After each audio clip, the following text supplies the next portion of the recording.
we will bring it to the fire, as you can see.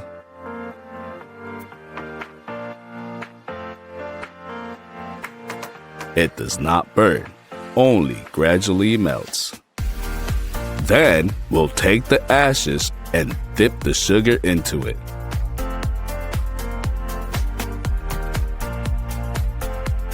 We bring it to the fire again, and this time the sugar starts to burn.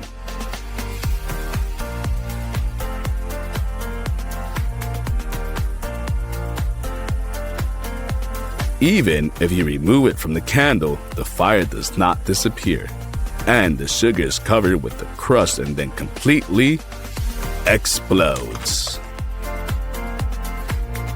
That's how it was.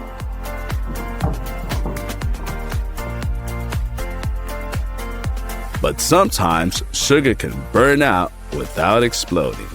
Why do you think it started burning at all?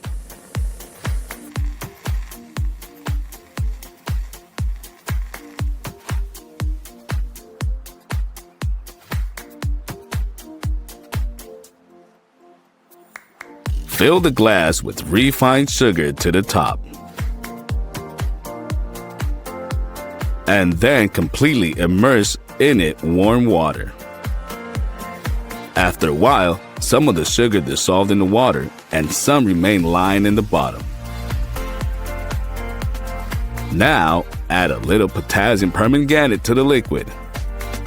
As you can see, it stays on the surface without sinking to the sugar at the bottom, even if we start to stir it.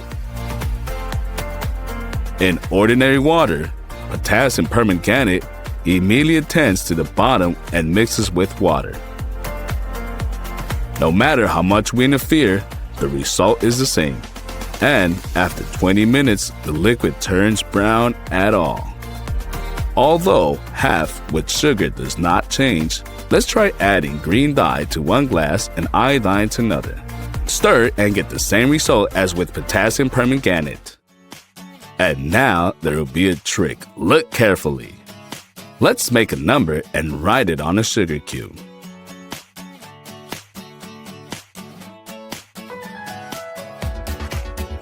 We throw it into the water and stir it. Now, hold our hand over the water and the number miraculously appears on the palm of your hand. And here's the secret. We just print a number with the sugar on our finger, and then we put it in the palm of a person. That's all.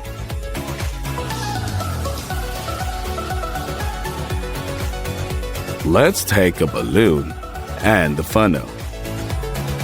With this help, we will pour sugar inside. Let's take a bottle of soda and pull our balloon on the neck. Try not to spill the sugar. Now we start and watch how the foam and gas quickly fill the ball. Oops! It's not easy to keep it up. Let's try it with other sodas. After all, the most powerful thing came out with cola. But now, we see that balloons inflated with gas stand and on the bottles exactly.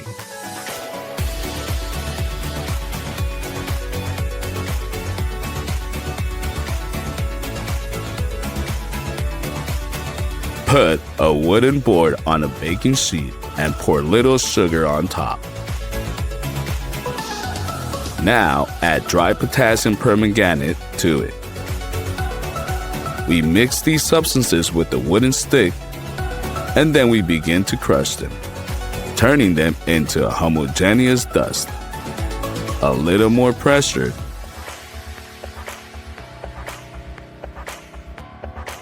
and a fire breaks out.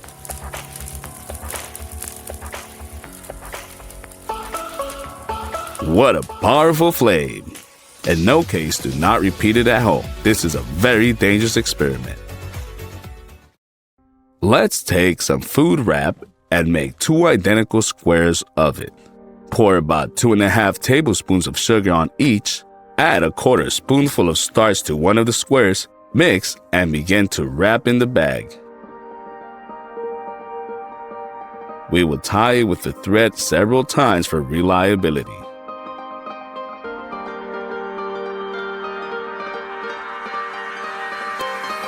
We do the same with the second film, but with the thread of a different color. Cut off the excess and put both bags in a bowl of water for 30 minutes. And then take them out. Now add iodine to the container with water and dissolve it. We will hang our bags over the solution and cover them with the lid.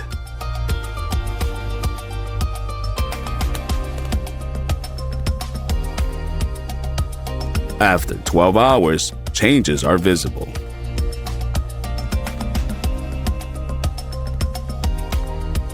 Pour out the sugar for clarity. With pure sugar, almost nothing happened. But sugar mixed with starch acquired an ashen color.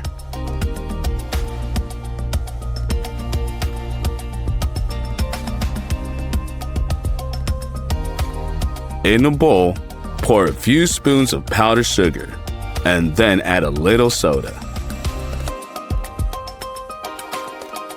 Now we pour our sand on a baking tray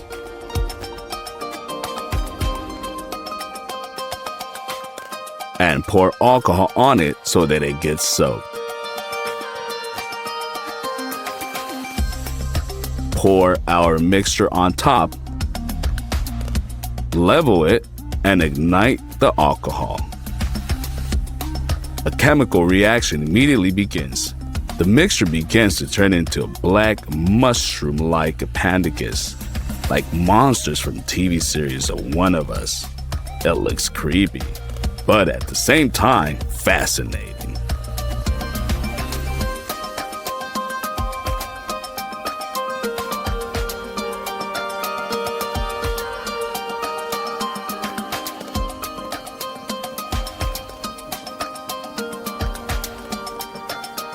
And that's what remains in the end. There's a charm in this figure.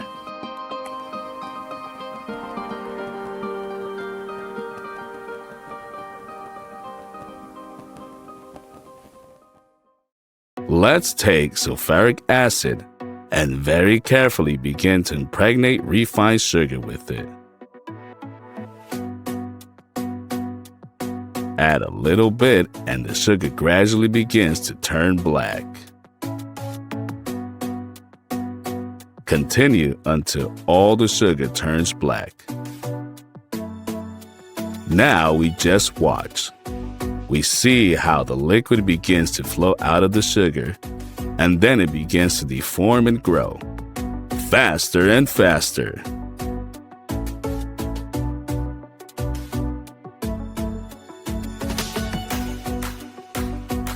Gas is already starting to be released, and the sugar itself seems to be boiling. Finally, the reaction is completed, turning the sugar into a soft, sticky black mass.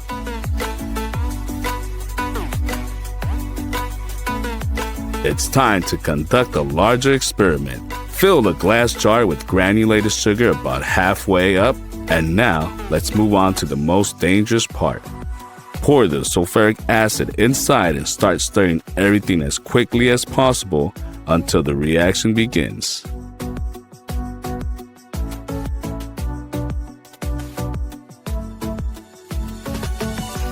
Now it only remains to observe from a safe distance.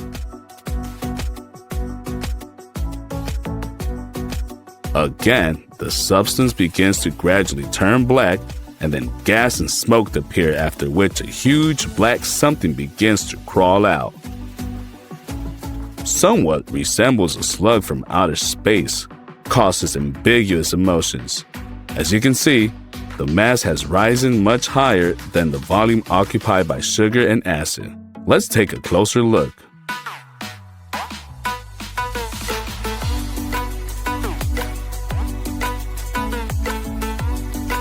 Wow, this thing is hot.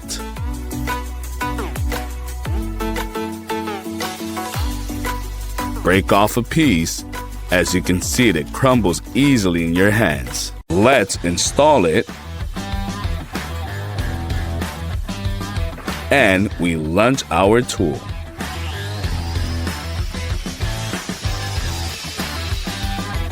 We check on the brick. The disc easily grinds the brick.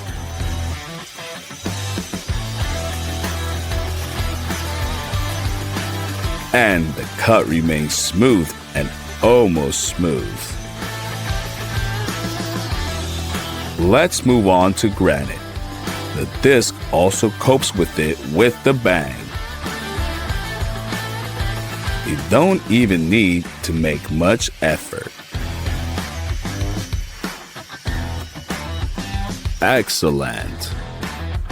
Now we will test a special disc for cutting ceramics, ultra thin diamond coating, which we will now test in action. We take a ceramic tile and proceed. The disc easily cuts through it. The movements are smooth and everything's ready in seconds. Not bad.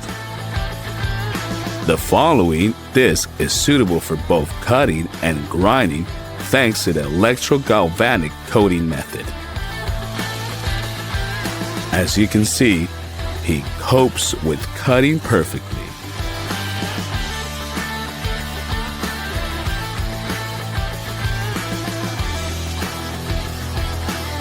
And grinding is no worse.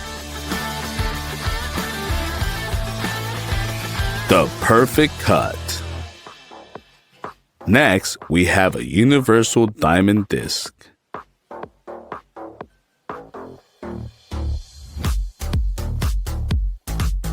With a vacuum brace saw blade.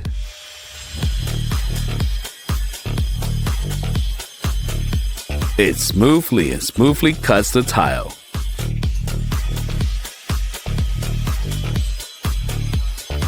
While it easily copes with wood.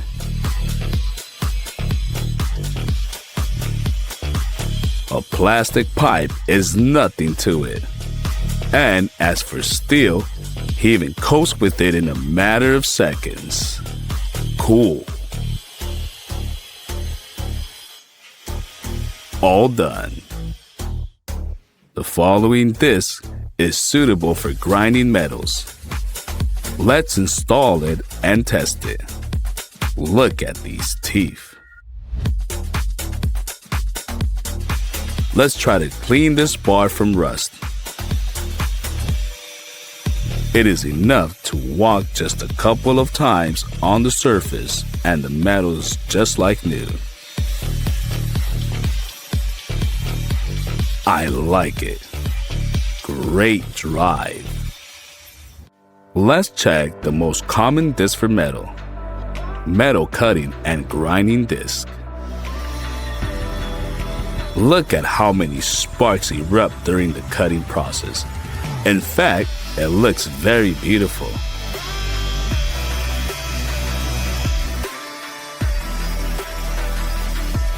And what a slice after this disc. It's time to try a special disc for working with trees. It has as many as 14 teeth around the perimeter. We will fix the wooden bar and check.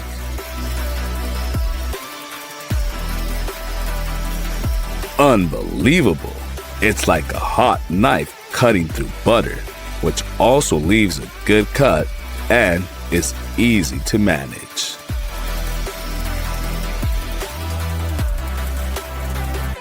Good work.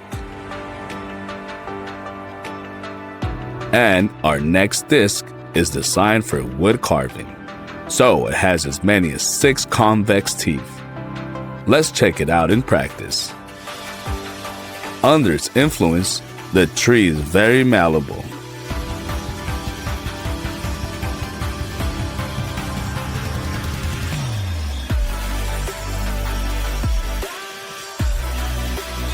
It's amazing. You can really cut out any shape. This universal disc is suitable for both cutting and grinding. Pay attention to these 3 recesses. In them lies its secret. In a fraction of a second, it cuts through the tree. Wow, it's well controlled. And what a smooth cut. Another disc for processing tree. It's convex and studded with spikes like this. Look at it work. Light and smooth movements and perfectly smooth grinding. What else do you need? An unusual but very high quality disc.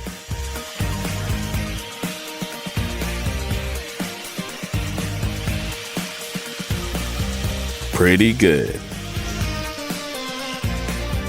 But this disc is even more unusual. It somewhat resembles a shuriken, but we would not throw it. To work with this disc, you will need a special adapter and mount. Let's see if it's worth it.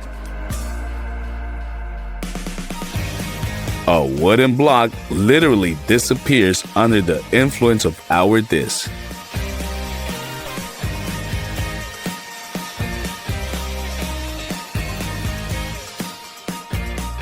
That's what you need. The next disc is coated with wool, suitable for grinding metal. So we will take a steel pipe and check. But before that, we will apply a special paste. Just look at it.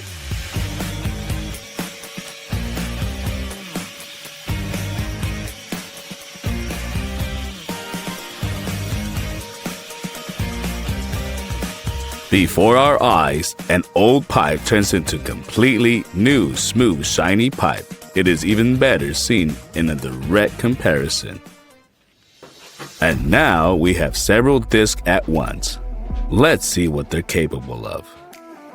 Different degree of density and pattern.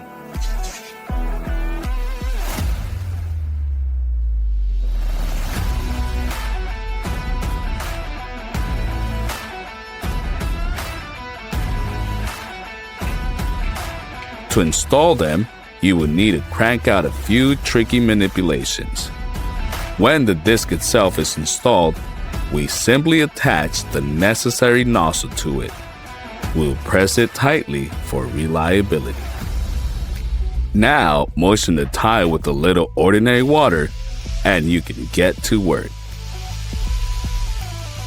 We move smoothly along the wetted surface, trying to make the grinding uniform.